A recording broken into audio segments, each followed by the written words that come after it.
Assalamualaikum warahmatullahi wabarakatuh. Perkenalkan, nama saya Muhammad Prabu Pamungkas. Nama saya Rama. Nama saya Revan. Di sini kita akan mempresentasikan tentang bagaimana cara menerapkan Good Corporate Governance atau yang bisa disingkat GCG pada UMKM di Indonesia. Pembahasan meliputi pengertian UMKM, inflasi GCG pada perusahaan besar dan UMKM, alasan UMKM membutuhkan GCG, serta penerapan di Indonesia. Selanjutnya itu ada pengertian UMKM. Jadi UMKM itu adalah usaha mikro kecil dan menengah. Jadi selanjutnya itu ada UMKM. Jadi UMKM itu adalah singkatan dari usaha mikro kecil dan menengah. Jadi UMKM itu tuh memiliki peran penting dalam perekonomian Indonesia karena mampu menciptakan lapangan dan meningkatkan pendapatan masyarakat. Namun agar dapat berkembang secara berkelanjutan, UMKM juga tuh perlu menerapkan tata kelola usaha yang baik atau bisa bilang GCG. Selanjutnya ada implementasi GCG pada perusahaan besar dan UMKM.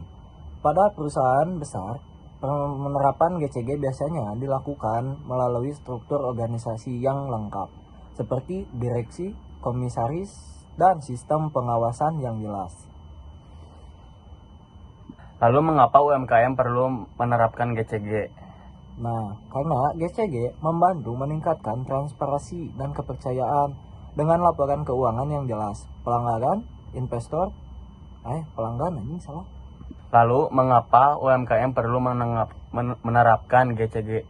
Nah, karena GCG membantu meningkatkan transparansi dan kepercayaan dengan laporan keuangan yang jelas, pelanggan, investor, maupun lembaga keuangan akan lebih percaya terhadap usaha tersebut. Selain itu juga GCG juga membantu pengambilan keputusan yang lebih baik, mengurangi risiko penyalahgunaan data, dan meningkatkan profesionalisme dalam menjalankan usaha. Lalu bagaimana penerapan GCG pada UMKM di Indonesia ini?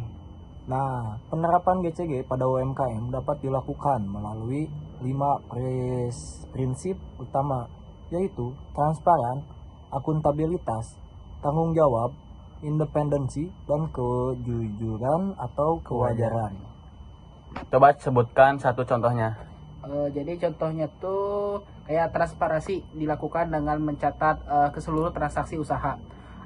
Akuntabilitas diterapkan dengan pembagian tugas yang jelas. Terus juga tanggung jawab diwujudkan melalui kepatuhan terhadap peraturan dan pembayaran pajak. Independensi dilakukan dengan menghindari konflik kepentingan kepanjangan gitu. Sedangkan kalau kewajaran diterapkan dengan memperlakukan karyawan dan pelanggaran secara adil.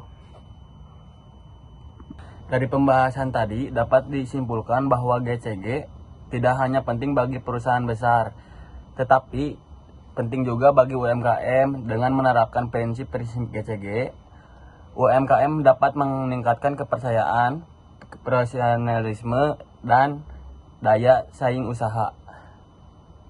Penerapan GCG yang sederhana namun konsisten dapat membantu UMKM berkembang lebih baik. Nah, sekian dari kami. Wassalamualaikum warahmatullahi wabarakatuh.